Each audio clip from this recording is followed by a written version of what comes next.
Shalom Bapak Ibu, saudara-saudara yang terkasih di dalam Tuhan Yesus Kristus. Selamat malam, selamat berjumpa kembali kita dalam Renungan Harian Firman Tuhan edisi hari Senin tanggal 15 Mei tahun 2023, yang mana pada saat ini firman Tuhan yang bersama-sama akan kita renungkan diambil dari kitab Perjanjian Lama, tepatnya di dalam kitab Kejadian pasal yang ke-9 ayat 8 hingga yang ke-17.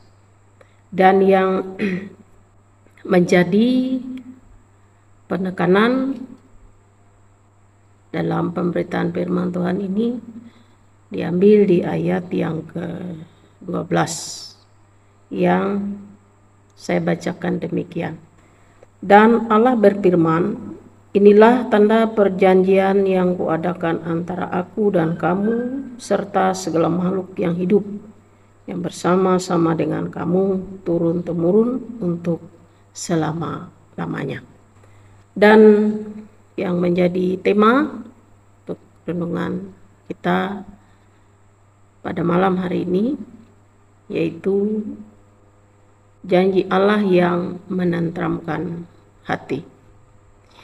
Bapak Ibu, saudara-saudara yang dikasih di dalam Tuhan Yesus Kristus, pasca peristiwa air bah, katakanlah air bah yang sudah surut, Nuh melangkah keluar bahtera dan dia langsung berhadapan dengan dunia di mana tidak ada lagi kehidupan.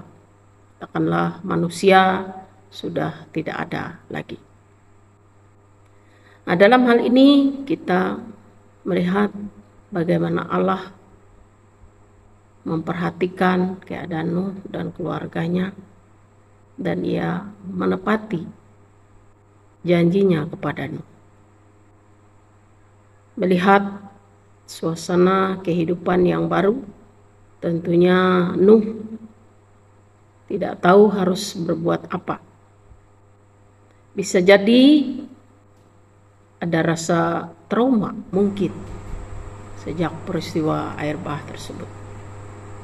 Nah, disinilah kita melihat Allah yang penuh perhatian, penuh kepedulian. Dia tahu apa yang menjadi kehendak dan apa yang ada di dalam pemikiran Nuh. Nuh mungkin bimbang dan mungkin juga was-was untuk memulai kehidupannya di dunia yang baru tersebut. Nah, Bapak Ibu saudara-saudara yang dikasihi di dalam Tuhan Yesus Kristus, maka Allah memberikan Nuh kekuatan, bahkan meneguhkan kekuatannya tersebut dengan memberikan janji kepada Nuh bahwa sejak saat itu, katakanlah sejak peristiwa air bah itu berlalu, maka Allah tidak akan lagi menurunkan penghukuman yang sama seperti air bah atas dosa manusia. Meskipun pada kenyataannya dosa yang melingkupi kehidupan manusia itu tidak pernah binasa.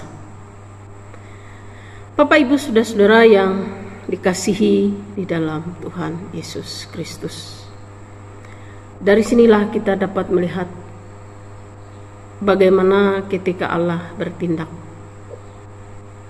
dan kita diminta untuk percaya dan beriman, terkadang sangat sulit untuk kita lakukan.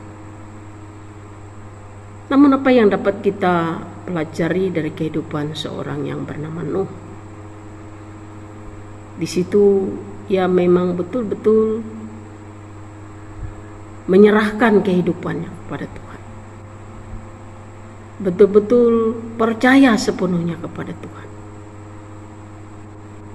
Sehingga tidak ada kita melihat ia melakukan kata-kata atau mengeluarkan kata-kata yang membantah terhadap Allah. Ini tentunya juga mau memperlihatkan kepada kita bahwa ketika kita betul-betul mempercayai Allah, maka segala sesuatu akan dimudahkan kepada kita. Ya. Memang untuk memegang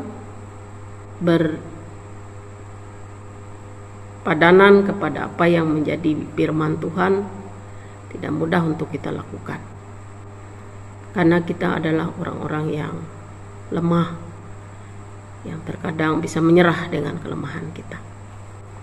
Tetapi ingatlah akan janji Tuhan bahwa Ia akan senantiasa ada untuk kita dan akan setia dengan janjinya.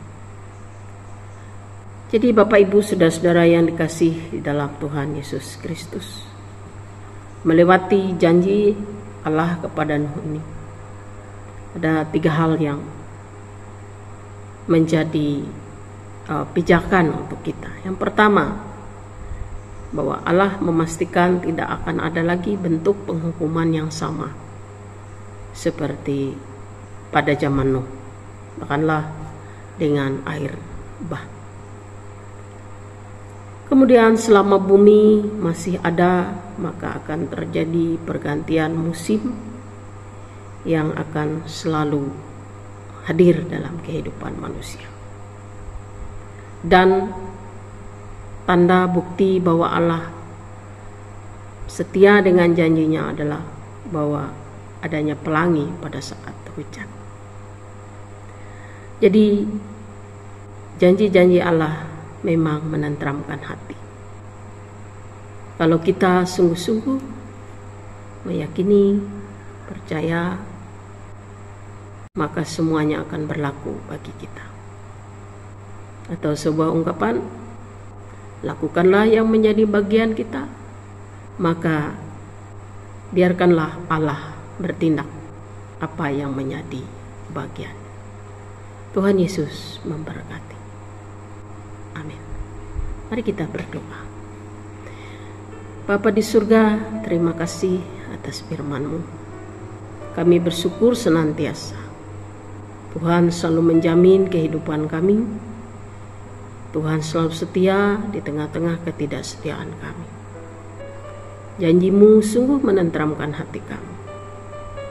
Janji-Mu tidak hanya manis-manis, tetapi betul-betul janji yang membawa rasa damai tentram di dalam hati kami. Kami bersyukur pemeliharaan-Mu dalam hidup kami, sehingga sampai saat ini kami ada sebagaimana adanya karena pertolongan-Mu. Terima kasih atas berkat-Mu dalam kehidupan kami. Dan firman-Mu senantiasa hadir dalam setiap keberadaan hidup kami, yang mengingatkan, yang menasihatkan, dan buat kami menyadari akan setiap kesalahan kami. Terpujilah nama-Mu Tuhan, hanya dalam nama Tuhan Yesus Kristus kami berdoa. Amin.